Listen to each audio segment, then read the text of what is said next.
past. Yet, my struggle remained the same. Pain intensified. Sacrifices multiplied.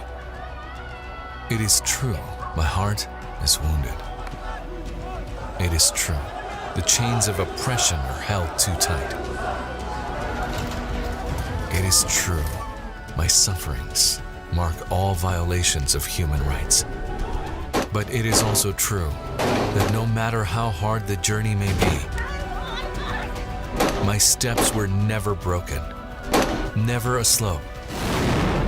Yearning for freedom, I never break. I never stop. I never lose hope.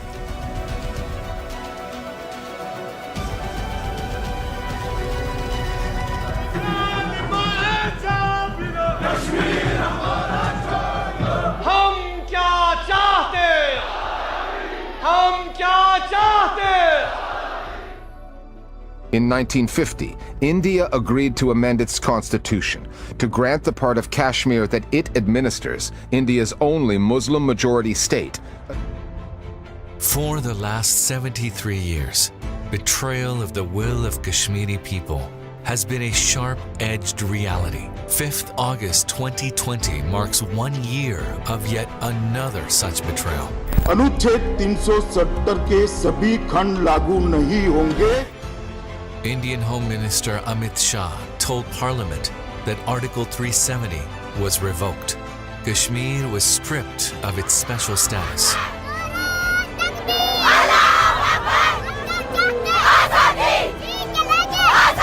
This is an attack on the constitution. Modi government has betrayed the people of Jammu Kashmir. This decision is a slap in the face of secularism. History will not spare you. The wrath of Hindutva was unleashed upon oppressed Kashmiris.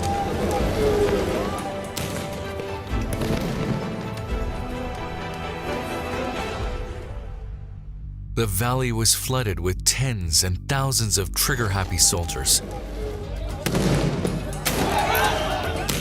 Brutal crackdowns, unlawful arrests, barbaric killings and forced abductions made mockery of India's dubious secular conscience. Immediate lockdown and a curfew was imposed, putting the valley behind a curtain of terror so the globe would not learn the truth. All in vain. Now is the time for the world to know about what exactly has happened and why.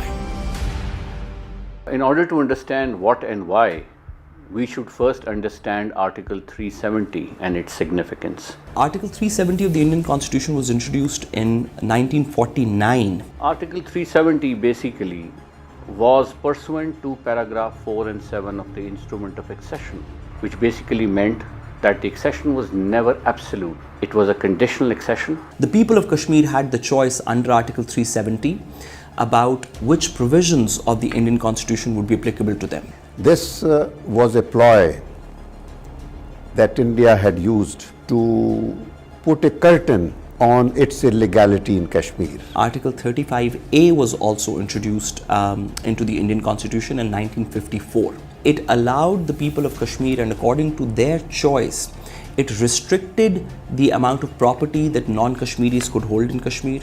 It allowed Kashmir to have its own citizenship, to have its own flag, to have autonomy over its own internal matters. As a result of the abrogation of the Article 370, Kashmir loses all autonomy and control to New Delhi. Legality of the action is under a serious question mark. Hollowing out of Article 370 and Article 35A is not acceptable to international community because it violates international law laid down in several Security Council resolutions in respect of disposition of this land relating to Indian occupied Kashmir. If you make an attempt through domestic law to circumvent international obligations, it will not be acceptable by the international community. Therefore, one notices not even a single capital has issued a statement endorsing 5th August presidential order. This was in itself was an illegality to cover up one illegality. The present fashion in which a dispute is attempted to be handled is completely in defiance of the right of self-determination and the human rights of Kashmiris, and also it threatens the peace of the region.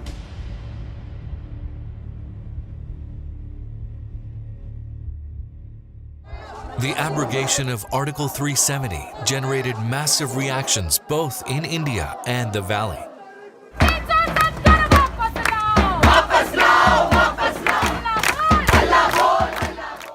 Indian fascist leadership has been vocal about their agenda. Over several years, over several governments, we have completed the job. Sane voices of India, however, opposed this action. In the constitutional history of India, this will be a black day. And history will prove you to be wrong, and future generations will realize what a grave mistake this House is making today. This is a very, very big assault on the Constitution of India, on democracy, on secularism, and also on federalism.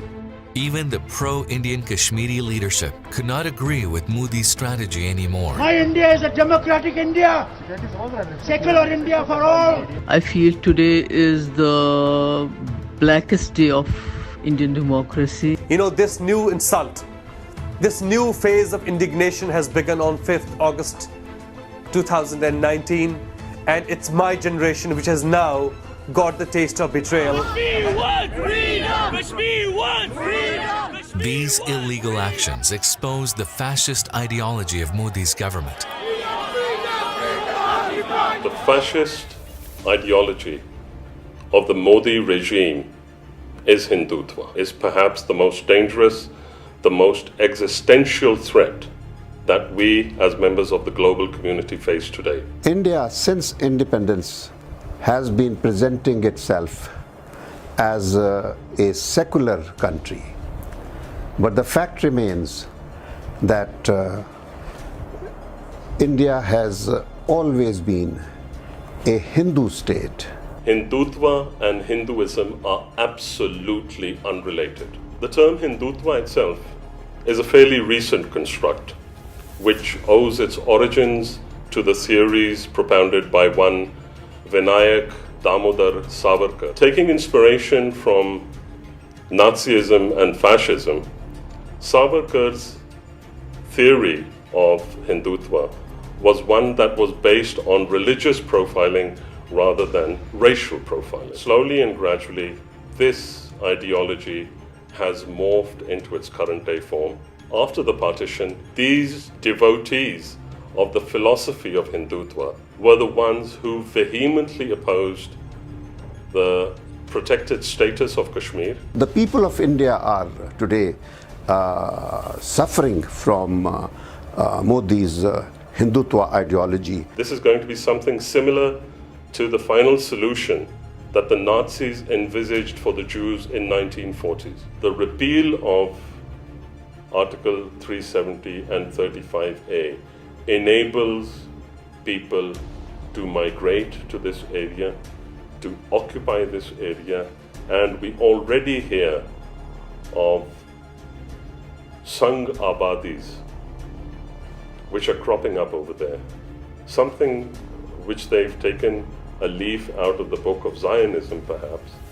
And right now, it's India's plan of the current regime that through full force, through every form, they are through military might, through lawfare, through their government in power, they are going to use all forms to literally marginalize the people of that land, the heirs of that land, who are the Kashmiris, and make the Indians, especially the Hindutva followers, into a majority in Jammu and Kashmir. And when plebiscite is exercised, we people, the Kashmiris, will become extinct or marginalized or become a minority, and the occupying force and the occupiers coming from India will become the majority. So that is the game plan. I am afraid that the people of India are not realizing what the Modi regime is doing to India, what it's doing to the minorities and to the neighbors. So we must all join hands as global citizens and become one and raise a voice for legitimate causes like the Kashmiri struggle and fight for peace together and help us save the Kashmiris. They have been fighting for too long. They have sacrificed so much for their cause. Now, they have nothing to lose but their cause. They can't lose it. They won't.